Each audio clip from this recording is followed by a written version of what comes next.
CT5V Blackwing gets a refresh for the 2025 model year. And in this video, I'll cover the exterior changes, the interior changes, take it for a drive and see what it's like out on the road, as well as what it's like on the track. Also, we'll talk about the pricing and how it compares to the competition and the fuel economy, in case anyone cares. But anyway, as far as the styling here for the CT5V Blackwing, well, the biggest change outside is up front here, where you have those new stacked LED headlights and the really nice waterfall effect with the LED strip that goes down lower into the front bumper there. And that whole front bumper is all new. It really opens up that grille some more. And this one also has the precision package on it, as well as a variety of carbon fiber packages as well that you can get on these now.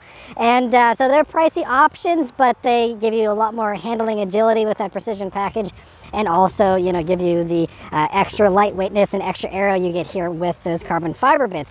But I really just love the front end here. I also love this color. We have 3 new colors here for 2025, this being one of them. And I am partial to green cars, I will admit, but man, this thing looks really good, especially with the black wheels. But the other new colors are also absolutely beautiful. Cadillac is doing some of the most beautiful colors these days, and I love it. But anyway, so coming down to the sides here, you have some wheels which are, you know, pretty much the same as before, but still look great. I still love how you have this little fender vent here on the Blackwings only. You also now get a Blackwing badge underneath the V badge, and so that, you know, allows you to further differentiate this from the regular Vs, since previously, you know, whenever these first launched, you didn't have that differentiation. So now you have a Blackwing badge on the sides. This one, again, having that carbon fiber kit gives you those really aggressive side skirts here, and then going out to the back there, it's all the same out back, so no changes. I thought it still looked great regardless, so I don't think they really needed to change anything. I'm just happy we have this car here at all. I'm just really happy it continues for 2025, but I think it, you know, still looks really good out back there, and of course, again, with those carbon fiber enhancements, it makes it look extra aggressive as well. The interior gets a pretty big change here for the 2025 CT5. So you'll see you have this huge 33-inch display, which is really beautiful. And I thought that maybe it would block the view a little bit, or just be kind of big for a vehicle of this size, but it actually drops down really nicely. Doesn't get in the way at all in my experience so far, and is a really pretty display. You know, the curved nature of it is really cool, and it has a lot of great info as well. So, you know, you have on the left-hand side here, of course, your gauges, and you have the same little touch panel here where you can control you know, the trip info or what you have displayed on the gauges. You can also change the gauge layout, so you can have, you know, the track mode, sport mode, give you sportier views, or a simpler mode there if you would like. And you know, it is nice. Now I will say there's less customization as far as what you can have displayed right in front of you compared to the pre-refresh, which had a few different zones you could adjust. This just has the one thing where you can pick one, you know, metric there on the left hand side, and otherwise everything else is in the middle here. And you do have this new performance page here in the middle, and that will, you know, go through a variety of the things that you're used to seeing if you're, you know, familiar with other, you know, Blackwings in the past, or even CTSV, you know, a lot of the same kind of features you have here in this as far as G meters, all those types of things. And you can have all that displayed there, but again, only select one of those to go over to the middle here. You do also have a head-up display as well, though, that'll also, you know, give you some info there, depending on, again, what mode that is in. But going over to the middle here, though, it's, again, familiar if you're, you know, familiar with any of these other new Cadillacs. It's a really nice display. It still does have wireless Apple CarPlay, wireless Android Auto. You know, going through all your menus and stuff is nice and simple. I think it's really well arranged the way GM has done it here in these. And in addition to having that new performance pages, you also now have Google built in, and it has all the Google Play Store stuff as well. So you have Google Assistant, Amazon Alexa, all that built natively into the vehicle, and you can download your own apps and sign in and have those running natively on here if you don't want to be tethered to your phone for whatever reason. So it's nice you have that. The other really big addition here is that the performance data recorder is upgraded to a new generation here with the 2025. So it still is just a 1080p camera, and still runs through an SD card, you know, still has like the dash cam capabilities and all of that. But the cool thing now is that it has a bunch of extra functionality, so you can pick what track that you're on. And so now it can do lap analyzing, it has speed tips, there's live data, there's, you know, databases. You can, you know, kind of retain some of that there in the you know, system here, and it'll record all of those data points, and the same data points they record in like Cadillac's race cars. It pulls down all that info here, so you can, you know, download that stuff, digest that stuff, but then also, you know, really go through it really nicely here, even in the in-car screen. And so really cool. You know, they've upgraded that, and I think that's a feature a lot of people really love, the performance data recorder. And even just as a dash cam, it's nice to have a built-in dash cam that's seamless. that, you know, doesn't get in the way or isn't weird like any aftermarket stuff. It's really nicely built in there. And it's also just great if you want to record a fun drive. You just hit record there right on the screen, and you have an instant, you know, recording of that without having to throw up a GoPro or something. And so I really like this whole screen setup. I think it's really, really cool.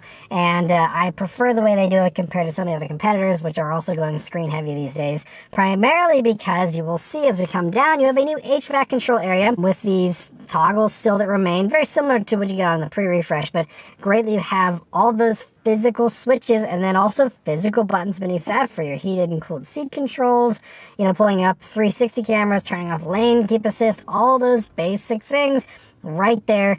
Physical buttons, I love it. You still also have a physical volume knob here. You have also this little controller if you don't want to get fingerprints all over the screen. So then everything else is the same as any other CT5, you know, from the past few years. So it means, you know, still very nice. I love this beefy steering wheel with the V mode here and the serial number for your V at the bottom. And you now have Super Cruise here because that is standard on all CT5s now, which is great too.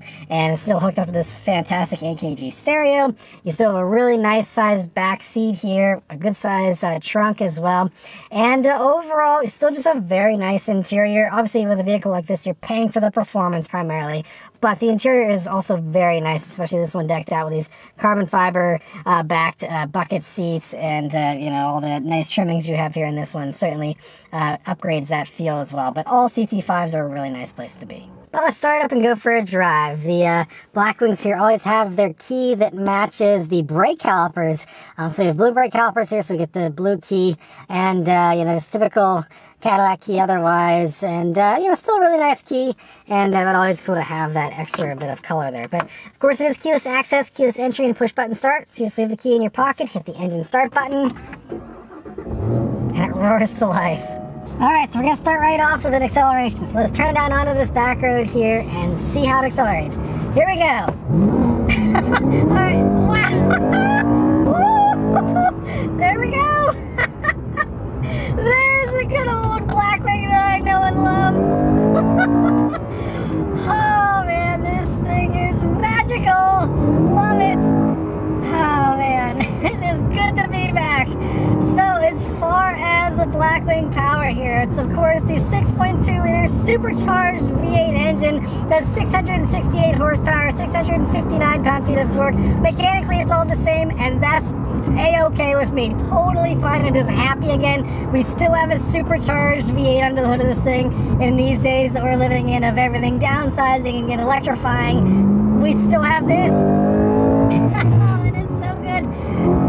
And as you can obviously see, I'm in the 10-speed automatic version. The other awesome thing is you still can get these with the 6-speed manual, which would be my vote, but I will say that it is more intense for sure with the 10-speed, with the closer ratios, and just this transmission being really, really good, especially when you leave it in its automatic mode. In this mode, I mean, even I'm in sport mode, but I'm just kind of cruising here. It's now out of that performance shifting mode, and just, you know, stomping on it though, it's right there. It is right there. No complaints whatsoever with that. But you know, when you do go into the manual mode here, that is where, you know, it's a little slow. Like, you know, you can see the delay there. Like it's a little slow. It's totally fine though, because again, in this vehicle, if you want to shift yourself, get the manual. Otherwise, leave it in automatic. Let it do its own thing. It's going to be better that way anyway. And it is so much fun. So much fun. And especially, you know, all the competitors these days are all-wheel drive. And so this is the last rear-wheel drive holdout. Yes, some of them have rear-wheel drive modes, but they're not pure rear-wheel drivers, you know, in regular driving modes.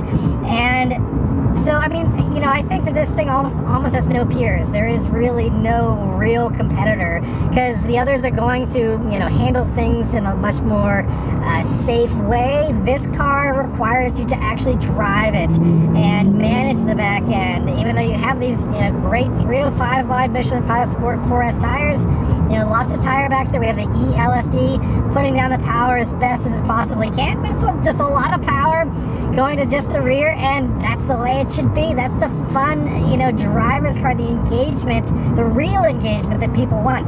Real sounds, real tail happiness. You know, I mean, some of the fun, you know, gimmicky things you can get with some of the competitors, is fun in its own way, and I'll take it over nothing. But, you know, the authentic, true grit of this thing is, I think, what makes it so satisfying to everyone that drives one of these things. And so, we are coming up some nice twisty roads, nothing too tight here, but some nice twisty bits here to, you know, push this a little bit more. And, you know, the other thing that's great about these, the real big selling point, especially these days with these, you know, bloated plug-in hybrids that are, you know, so heavy. This thing barely weighs over 4,000 pounds still. It's like 4,123 pounds, I believe. I mean, as far as the difference, like compared to the new M5, this is 1,250 odd pounds lighter. And so in the past, you know, the M5 was already a little bit heavier, but now, like, it is a stark difference of, you know, do you want some rolling computer that's very impressive? And, you know, I'm sure it's more power now, too, with those new M5s and all that. I've not driven one, so I can't compare. But, you know, it's just, it can be a whole different kind of driving experience compared to how just lean this vehicle is these days. With a giant V8, I know that it's lean. It's the lean one of the bunch. It's hilarious to say, but that's the truth. And so it's just a really cool experience. It's so fun. Otherwise, you know, all the other usual stuff remains here. We do have magnetic ride control 4.0 with the adaptive dampers there to smooth things out. It does a really good job because, you know, they're able to avoid giant wheels. We only have 19s here on this. I love it. I am so happy they resisted the urge to go to bigger wheels and follow the trends and try and put 24s on this thing or whatever. You know, it's great that we have a reasonable wheel size that gives you better ride quality, better handling, and better impact protection on potholes and stuff. I mean, just so many perks. And, I mean, big wheels look cool on some of the competitors, but I really love the more pragmatic approach here to this. And they still look really great, these wheels, for sure. And so you also have Brembo brakes hiding behind those wheels. And you can get carbon ceramics as well for a pricey upcharge if you would like that extra tractor ability. And this one does, in fact, have them. We will see if we can try them out here in a minute. But, I mean, this thing is just, it's so good. Even whenever you're not hooning around and you are just, you know, doing an elevated pace on a back road, or you're even just cruising, it's so composed, and just, it's so analog still in a lot of ways. You know, the steering weight is weighty, but not overboard or artificial. It's just right and feels the way you want it to feel. Throttle response is right there, and really well done, but not overboard. Again, it has some nice ramp up to it. You know, brakes also feel nice and responsive, but again, they also have a nice ramp up to them so that you can be smooth with them easily, and you don't feel like it's trying to, you know, put your face to the windshield every time you hit the brakes, even with these carbon ceramics and the giant brakes you have. Those brakes, by the way, are 15.67 inches in the front, 14.7 in the rear. Nice beefy brakes here on these things, and you know, it gives you lots of confidence. And so, I mean, again, there's no new revelations as far as the regular package here goes for these. Again, still fantastic handlers. It's still really, that engine is the star of the show here. And yeah, so I won't, you know, talk overly long here about, you know, all the driving characteristics, because it's all the same that we know and love once again. And I spent a week with one of these a couple of years ago. Absolutely loved it. Even on snow tires, it's even more hilarious. Definitely check out that video at the end of this one if you want to see what one of these things on snow tires is like. But yeah, the big news, though, other than, you know, the new styling, the new interior, is the fact that we have a new precision package available now for 2025. So I'm going to hit the track and we're going to talk about what that's like. And so out at Atlanta Motorsports Park, I got to try out both the regular Blackwing as well as the precision package. Unfortunately, due to my tight schedule that day, I wasn't able to take advantage of the full track day that Cadillac had available. So with just 3 laps in each setup, this won't be an in-depth track analysis. Also, the precision package car that I took out had pretty worn tires by the time I got to it, so front end grip was lacking a little bit by that point, but here's what that precision package gets you. Increased spring rates, a larger front stabilizer bar and revised suspension bushings, paired with new front steering knuckles and rear suspension toe links that allow for more aggressive wheel alignments for track usage. They also retuned the steering, chassis controls, MagneRide dampers, and the ELSD. It also requires those carbon ceramic brakes and is available with Michelin Pilot Sport Cup 2R tires. The package costs a whopping $18,000 though, but that price does include the brakes that are $9,000 on their own. Because of the tire wear from my laps, I honestly wasn't able to tell an immediate difference. So my quick experience tells me that you'll need to be very familiar with the Blackwings on track to be able to tell a difference beyond the obvious grip upgrade of the more aggressive tires there. It's cool they offer it though for those that want to track their Blackwings a lot, but personally, if you don't fall into that group, I'd skip it. Either way though, the Blackwings continue to be an absolute blast on track. Extremely capable and exciting due to just enough edge to keep you on your toes, but enough stability, especially with a very intelligent performance traction management system, to give you confidence and just the right amount of assistance for whatever your skill level is. But anyway, calming down now, slowing down. We'll leave it in sport mode just because I like hearing those sounds, but the other little things I mentioned here is the safety stuff is improved here for 2025 as well. So you have Super Cruise as standard now on all of these, and that is really cool. Now, I don't believe it's on the manuals, but on all automatics you get Super Cruise. It's included for the first 3 years. After that, it will become a subscription. But it's really great that you have that, and if this is going to be a daily driver for you, and if you do a lot of highway driving, that is honestly a huge selling point all on its own, in addition to all the other unique, awesome perks of the Blackwings here. But, none of the others can match truly hands-free driving on the highway, and also it's now been extended to many two-lane roads as well. So a lot of hands-free driving for the, the boring stuff where, you can't really light your hair on fire driving this thing. You can instead just put on Super Cruise and relax and enjoy the AKG stereo and the wonderful ride quality you still have here in these. You can kind of have the best of both worlds here with this, and that's something, again, even those more expensive competitors do not do hands-free.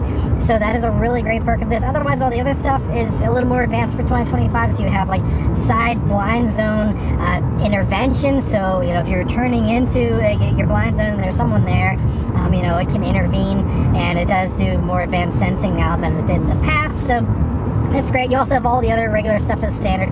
So every safety feature you can think of, every convenience feature you can think of as far as driver assist, that is all standard, all baked in, no extra packages to select or anything. Nice and simple as far as all that goes. That is also notable because a lot of the other, again, European competitors especially will make you pay extra for stuff still a nickel and dime you.